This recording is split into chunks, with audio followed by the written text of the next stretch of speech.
নমস্কার বন্ধুরা, আপনারা সবাই কেমন আছেন? আশা করি সবাই খুব ভালো আছেন। আমার একটা নতুন ভিডিওতে আপনারা সবাইকে অনেক অনেক স্বাগত।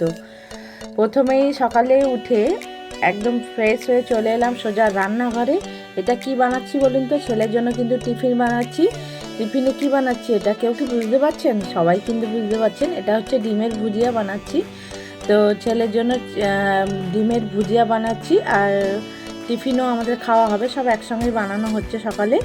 আর ডিমের ভুজিয়া আর হচ্ছে রুটি। দেখুন আমি ডিমের ভুজিয়াটা কিন্তু এইভাবেই করি, পেঁয়াজ কুচি, টমেটো কুচি, কাঁচা লঙ্কা কুচি আর ধনেপাতা কুচি দিয়ে করি। ভালো লাগে খেতে, যেহেতু শীতকাল তো সবারই ভালো লাগে ধনেপাতা খেতে। এখন দেখুন ছেলের জন্য টিফিন রেডি হয়ে গেছে। ওদিকে বাদাম ছাড়িয়ে রেখেছি, আর এদিকে ছেলের গলা ব্যথা করছে বলে একটু চা খাবে বলে চাও বানিয়েছি, আর হচ্ছে রুটি আর ডিমের ভুজিয়া। এগুলো ছেলেকে রেডি করে কিন্তু বের করে দিলাম। তারপরে আমি আর বোন চললাম একটু বেড়ু করতে। ভুল কথা, বেড়ু করতে না, একটু কাজেই গেছিলাম। তো ওইখানে ভীষণ নদীর ধারেই, তো নদীর ধারে এত হাওয়া হচ্ছিল, তো দেখুন আমাদের পাগল লাগছিল। চুল খুলে দিয়ে দুজন যে পই দিচ্ছিলাম, তারপরে বাড়িতে চলে এসেছিলাম। তারপরে কোথায় যাচ্ছি বলুন তো? একটু সাজুগুজু করে নিয়েছি, করিনি কিন্তু সাজুগুজু, যাচ্ছি বাড়ি যাব বলে। তো আমরা রেডি হয়েছি, নদীর ধারে চলে এসেছি। ঠান্ডা হাওয়া দিচ্ছিল, তাই হচ্ছে সোয়েটার আর হচ্ছে শলটা গায়ে জড়াতে হলো, এত ঠান্ডা লাগছিল। তা আমরা কোথায় চলে এসেছি বলুন তো? আমরা এসেছি কিন্তু মামা শ্বশুরের বাড়িতে। মামা শ্বশুরের ছেলে আজকে বিয়ের কথা পাকা হবে, তো ওদের বাড়িতে ওইখানে কিন্তু খুব শশা গাছ লাগিয়েছে। তো আমি তাই আপনাদেরকে শেয়ার করছি।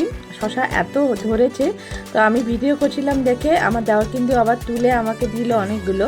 আমার যা দেওয়া দুজনই তুলে দিল। অনেক শশা ধরেছে, অনেক রকমের সবজি চাষও করেছে। দেখুন আমি একটা ভাঙছি, অনেক আরও ভেতরে আছে, কিন্তু যেহেতু অনেকটাই দেরি হয়ে গেছিলো অনেকগুলো কিন্তু দেখতে পাচ্ছিলাম না।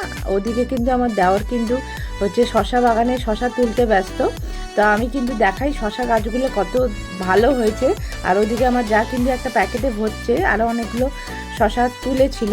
তো বারবার দেওয়ারকে বলছে ওইদিকে আছে, এইদিকে আছে, এরকমভাবে শশাগুলো দেখাচ্ছে।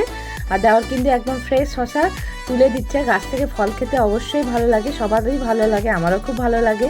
আর তাও আবার শশার মতন জিনিস খুবই প্রিয়।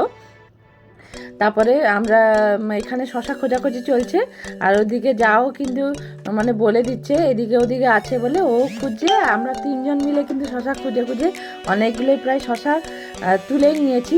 শুধু শশা গাছ না, তো মামা শ্বশুর ঘরে অনেক ধরনের কিন্তু গাছে লেগেছে। দেখুন এটা বিনস, আর ওদিকে বেগুন, বাঁধাকপি, ওলকপি, অনেক কিছু, ধনেপাতা, লাল শাক, অনেক কিছুই লাগিয়েছে। খুবই সুন্দর হয়েছে। ওদের প্রত্যেক বছরই এইভাবে লাগায়। আমি কিন্তু মামা শ্বশুরের বাড়ি চলেছি। ওদের জায়গাটা অনেকটাই ফাঁকা। ওই খাওয়া দাওয়া করার পরে কিন্তু সবাই গল্প করছিল। এই যে ছেলেটা দেখছেন, এটা এই দেওয়ারের কিন্তু বিয়ে। এটা হচ্ছে আমার মেজো মামা শ্বশুরের বাড়ি। আর যেহেতু ওদের বাড়ির সামনে অনেকটা জায়গা ফাঁকা, তো এই সাইডে কিন্তু মন্দির আছে। আর সবাই অবশ্যই কমেন্ট করে জানাবেন আমার ব্লগটা কেমন লাগলো। সবাই ভালো থাকবেন, সুস্থ থাকবেন। এখন টাটা।